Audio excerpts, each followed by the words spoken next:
1997년 11월 21일을 기억하십니까? 그날 대한민국은 무릎을 꿇었습니다. IMF에 부재금융을 신청한 날이었죠. 환율은 하루 만에 폭등했고 수많은 기업이 문을 닫았습니다. 평생 일해온 직장에서 하루아침에 쫓겨난 사람들이 거리에 넘쳐났습니다. 그런데 말입니다. 그때 사람들은 왜 준비하지 못했을까요? 징후가 없었을까요? 아닙니다. 징후는 이미 6개월 전부터 나타나고 있었습니다. 문제는 대부분의 사람들이 그 신호를 잊지 못했다는 겁니다. 설마 우리나라가 그렇게까지 되겠어? 이런 생각으로 손 놓고 있었던 거죠. 지금 이 순간에도 똑같은 일이 반복되고 있을 수 있습니다. 오늘 환율을 확인해 보셨습니까? 달러당 1,450원은 넘었었습니다. 한 달 전만 해도 1,380원이었는데 지금은 1,450원입니다. 70원이 올랐습니다. 이게 무슨 의미인지 아십니까? 당신의 월급 400만 원, 실질 구매력으로 따지면 380만 원으로 줄어든 겁니다. 한 달에 20만 원이 증발한 거죠. 더 무서운 건 이게 끝이 아니라는 겁니다. 전문가들은 환율이 1,500원을 돌파할 수 있다고 경고하고 있습니다. 만약 그렇게 된다면 제2의 IMF가 올 수 있습니다. 오늘 이 영상은 생존 매뉴얼입니다. 환율이 1,500원을 넘으면 무슨 일이 벌어지는지, 국민연금마저 바닥나면 어떻게 되는지, 그리고 당신은 어떻게 대비해야 하는지 끝까지 집중해서 들어주십시오. 당신의 평생 자산이 걸린 문제입니다. 자, 그렇다면 환율이 1,500원을 넘으면 가장 먼저 무슨 일이 벌어질까요? 첫 번째로 수입 물가가 폭등합니다. 쉽게 설명드리겠습니다. 우리나라는 식량, 에너지, 원자재 대부분을 수입에 의존하고 있습니다. 밀, 옥수수, 원유, 철권석 이런 것들은 전부 달러로 사옵니다. 환율이 오르면 같은 물건을 사는데 더 많은 원화가 필요해집니다. 그게 바로 물가 상승으로 이어지는 거죠. 1997년 IMF 당시를 보십시오. 환율이 2,000원까지 치솟았을 때 라면 가격이 어떻게 됐는지 아십니까? 한 봉지에 500원 하던 라면이 1,500원이 됐습니다. 3배가 뛴 겁니다. 휘발유 가격은요? 리터당 600원에서 1,200원으로 2배가 됐습니다. 지금 환율이 1,500원을 넘으면 비슷한 일이 다시 일어날 수 있습니다. 2024년 현재 상황을 보겠습니다. 지금 라면 한 봉지가 1,200원입니다. 환율이 10%만 더 오르면 1,320원이 됩니다. 휘발유 가격은요, 지금 리터당 1,700원인데 1,900원까지 오를 수 있습니다. 얼핏 보면 조금 오른 것 같죠? 하지만 이건 시작에 불과합니다. 환율 상승은 도미노처럼 퍼져나갑니다. 구체적인 사례를 들어보겠습니다. 50대 자영업자 박 사장은 서울 마포에서 치킨집을 20년째 운영하고 있습니다. 닭고기 원가가 한 마리에 3,500원이었는데 환율이 오르면서 4,200원이 됐습니다. 700원이 오른 겁니다. 하루에 닭 50마리를 튀기니까 하루 원가가 35,000원 늘어난 겁니다. 한 달이면 105만 원입니다. 이 돈을 어디서 감당합니까? 가격을 올리면 손님이 줄고 안 올리면 적자입니다. 박 사장은 요즘 잠을 못 잔다고 합니다. 여러분, 지금 당장 확인하십시오. 장바구니 물가가 한 달 전과 비교해서 얼마나 올랐는지. 만약 10% 이상 올랐다면 경고등이 켜진 겁니다. 여기서 더 중요한 게 있습니다. 환율이 1,500원을 넘으면 금리가 또 오릅니다. 왜 그런지 설명드리겠습니다. 환율이 오르면 외국인 투자자들이 한국에서 돈을 빼갑니다. 원화 가치가 떨어지니까 굳이 한국에 투자할 이유가 없어지는 것. 그러면 한국은행이 뭘 합니까? 금리를 올립니다. 왜냐하면 금리를 올려야 외국인들이 다시 돈을 넣거든요. 이자를 더 주면 들어온다는 논리입니다. 1997년 IMF 당시를 보겠습니다. 기준금리가 얼마였는지 아십니까? 무려 25%였습니다. 지금 기준금리 3.5%와 비교해 보십시오. 7배입니다. 그때 대출이자가 어떻게 됐는지 아십니까? 한 달에 100만 원 내던 이자가 700만 원이 됐습니다. 집을 팔아도 빚을 못 갚는 사람들이 수두룩했습니다. 지금 상황을 보겠습니다. 현재 기준금리는 3.5%입니다. 주택담보대출금리는 평균 5%에서 6% 사이죠. 환율이 1,500원을 넘으면 한국은행은 금리를 올릴 수밖에 없습니다. 전문가들은 기준금리가 5%까지 오를 수 있다고 경고합니다. 그러면 주택담보대출 금리는 7%에서 8%가 됩니다. 40대 직장인 김대리의 상황을 보겠습니다. 김대리는 2023년에 5억짜리 아파트를 샀습니다. 대출 3억 5천, 금리는 4.5%였습니다. 한 달에 이자만 130만 원을 내고 있었죠. 그런데 금리가 7%로 오르면 어떻게 됩니까? 한 달 이자가 204만 원이 됩니다. 70만 원이 더 나가는 겁니다. 1년이면 840만 원입니다. 월급에서 이 돈을 어디서 뺍니까? 식비를 줄입니까? 아이 학원비를 끊습니까? 김대리는 요즘 아내와 매일 싸운다고 합니다. 돈 때문에. 여러분, 지금 당장 확인하십시오. 내 대출이 변동금리인지 고정금리인지. 변동금리라면 금리가 2%포인트만 올라도 월 이자가 얼마나 늘어나는지 계산해 보십시오. 만약 감당 못할 수준이라면 지금이 마지막 기회입니다. 자, 그렇다면 세 번째로 무슨 일이 벌어질까요? 기업들이 무너지기 시작합니다. 환율이 오르면 수출 기업은 좋은 거 아니냐고요? 천만에요. 겉으로 보기엔 그럴 것 같지만 실상은 전혀 다릅니다. 우리나라 수출 기업들은 원자재를 대부분 수입합니다. 반도체 만드는 데 필요한 장비, 자동차 만드는 데 필요한 철강, 조선소에서 쓰는 특수강, 바달러로 사옵니다. 환율이 오르면 원가가 폭등하는 겁니다. 1997년 IMF 당시를 보십시오. 배우그룹이 무너졌습니다. 당시 재계순위 2위였던 대기업이요. 기아자동차가 부도났습니다. 한보철강, 진로, 혜태, 이름만 들어도 알만한 대기업들이 줄줄이 쓰러졌습니다. 왜요? 환율 폭등으로 달러 부채가 감당이 안 됐기 때문입니다. 1,000억 원 빌렸는데 환율이 2배 오르니까 갚아야 할 돈이 2,000억이 된 겁니다. 지금 상황을 보겠습니다. 우리나라 기업들의 달러 부채가 얼마인지 아십니까? 2,200억 달러입니다.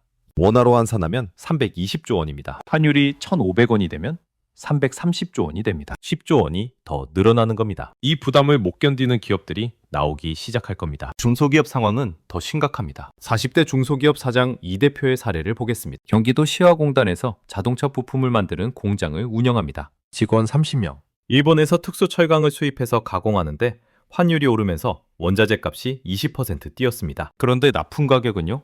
대기업에서 올려주지 않습니다. 그러면 어떻게 됩니까? 마진이 사라집니다. 이 대표는 지난달부터 월급을 제때 못 주고 있습니다. 직원들 눈치 보는 게 죽을 맛이라고 합니다. 여러분, 만약 내가 다니는 회사가 수입 원자재에 의존하는 기업이라면 회사의 달러 부채가 얼마인지 확인해 보십시오. 구조조정 얘기가 나오기 전에 미리 대비하는 게 현명합니다. 더 무서운 게 있습니다. 네 번째, 부동산 시장이 얼어붙습니다. 금리가 오르면 사람들이 집을 살 수 없게 됩니다. 대출이자 감당이 안 되니까요. 집을 사려는 사람이 줄어들면 집값이 떨어집니다. 집값이 떨어지면 이미 집을 산 사람들은 패닉에 빠집니다. 1997년 IMF 당시를 보십시오. 서울 강남 아파트 가격이 얼마나 떨어졌는지 아십니까? 40%가 폭락했습니다. 10억짜리 아파트가 6억이 된 겁니다. 지방은요, 50% 이상 떨어진 곳도 있었습니다. 그런데 더 무서운 건 거래가 안 됐다는 겁니다. 팔고 싶어도 사려는 사람이 없었습니다. 급하게 팔아야 하는 사람들은 반값에 내놔도 안 팔렸습니다. 지금 상황을 보겠습니다. 2024년 현재 수도권 아파트 거래량이 역대 최저 수준입니다. 금리가 더 오르면 거래는 더 얼어붙을 겁니다. 전문가들은 환율이 1,500원을 넘고 금리가 %를 넘으면 집값이 20%에서 30% 떨어질 수 있다고 경고합니다. 50대 은퇴자 정 사장의 사례를 보겠습니다. 정 사장은 퇴직금 2억 원에 대출 2억 원을 보태서 4억짜리 오피스텔을 샀습니다. 월세 받아서 노후자금 삼으려고요. 그런데 금리가 오르면서 대출이자가 월 90만 원에서 140만 원으로 뛰었습니다. 월세 수입 120만 원인데 이자가 140만 원이면 매달 20만 원씩 적자입니다. 팔려고 내놨는데 3개월째 연락이 없습니다. 정 사장은 요즘 밤마다 악몽을 꾼다고 합니다. 빚더미에 깔려 죽는 꿈을. 여러분, 지금 부동산을 가지고 계신다면 대출이자가 금리 2%포인트 상승 시 얼마가 되는지 계산해 보십시오. 임대 수익이 이자를 커버할 수 있는지 확인하십시오. 만약 역마진이라면 지금 결단을 내려야 합니다. 자, 이제 가장 무서운 이야기를 하겠습니다. 5번째, 국민연금이 바닥날 수 있습니다. 많은 분들이 국민연금을 믿고 계십니다. 내가 평생 냈으니까 당연히 받겠지. 하지만 현실은 어떨까요?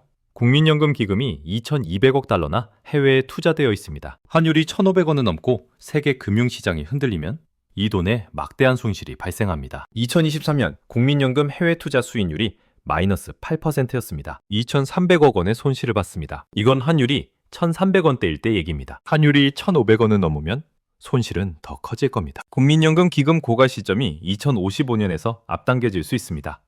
더 큰 문제가 있습니다. 경기가 나빠지면 기업들이 문을 닫습니다. 기업이 문을 닫으면 국민연금 보험료를 낼 사람이 줄어듭니다. 돈 나가는 건 그대로인데 들어오는 돈은 줄어드는 겁니다. 지금도 국민연금은 2053년에 고갈된다고 합니다. 경제 위기가 오면 2045년으로 앞당겨질 수 있습니다. 60대 예비 은퇴자 한 사장의 사례를 보겠습니다. 한 사장은 35년간 국민연금을 꼬박꼬박 냈습니다. 예상 수령액 월 180만 원. 이 돈으로 노후 생활을 계획했습니다. 그런데 연금 고갈 뉴스를 보면서 불안해지기 시작했습니다. 내가 받을 때쯤 연금이 줄어들면 어쩌지?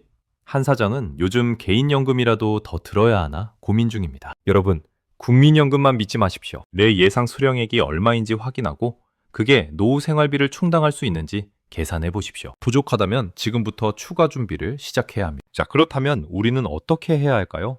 이제 대응 전략을 말씀드리겠습니다. 첫 번째, 현금 비중을 30% 이상 확보하십시오. 왜 중요합니까?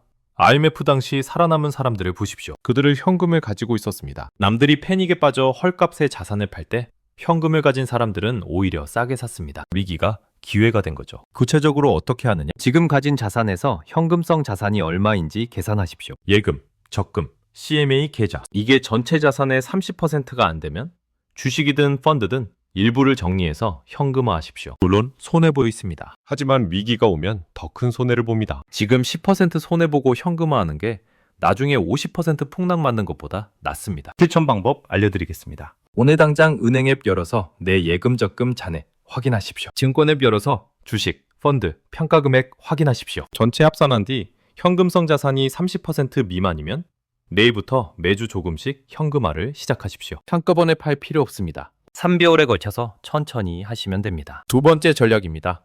변동금리 대출을 고정금리로 전환하십시오. 왜 급합니까? 변동금리는 시한폭탄입니다. 금리가 오를 때마다 이자가 늘어나니까요. 지금 금리 5%인데 7%로 오르면 3억 대출 기준으로 월 이자가 50만 원 더 나갑니다. 1년이면 600만 원입니다. 고정금리로 바꾸면 이 위험을 피할 수 있습니다. 구체적 방법 알려드리겠습니다. 은행 앱 열어서 내 대출 상품 확인하십시오. 변동금리인지 고정금리인지. 변동금리라면 오늘 당장 은행에 전화하십시오. 고정금리 전환 상담받으십시오. 원환 수수료가 있을 수 있습니다. 보통 0.1%에서 0.3% 정도입니다. 3억 대출이면 30만 원에서 90만 원입니다. 이 돈 아까워서 전환 안 하면 금리 2%포인트 오를 때 600만 원 손해봅니다. 뭐가 이익인지 계산해 보십시오. 세 번째 전략입니다. 달러 자산을 일부 확보하십시오. 왜냐고요?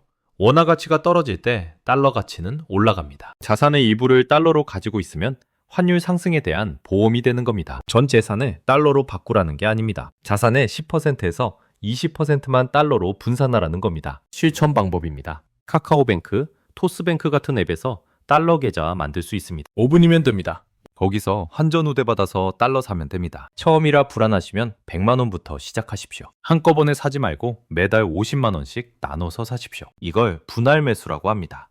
환율이 높을 때도 낮을 때도 사니까 평균 환율로 살 수 있습니다. 주의할 점도 말씀드리겠습니다. 달러 예금 이자는 우리나라 예금 이자보다 낮습니다. 연 2% 정도입니다. 하지만 이건 이자 받으려고 하는 게 아닙니다. 보험입니다.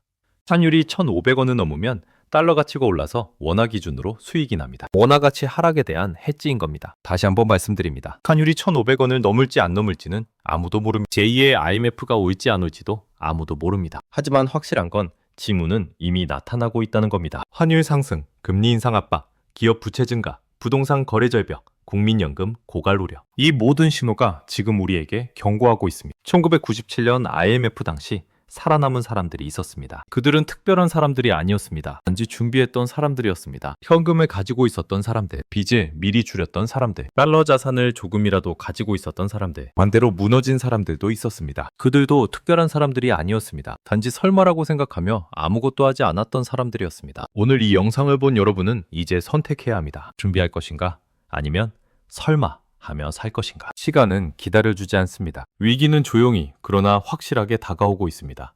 준비하는 자만 살아남습니다. 지금 이 순간부터 시작하십시오. 오늘 당장 현금 비중 확인하십시오. 내일 은행 가서 고정금리 전환 상담받으십시오. 이번 주 안에 달러 계좌 만드십시오. 당신의 미래는 당신이 지켜야 합니다. 설마가 현실이 되는데 걸린 시간은 1997년에도 단 3개월이었습니다.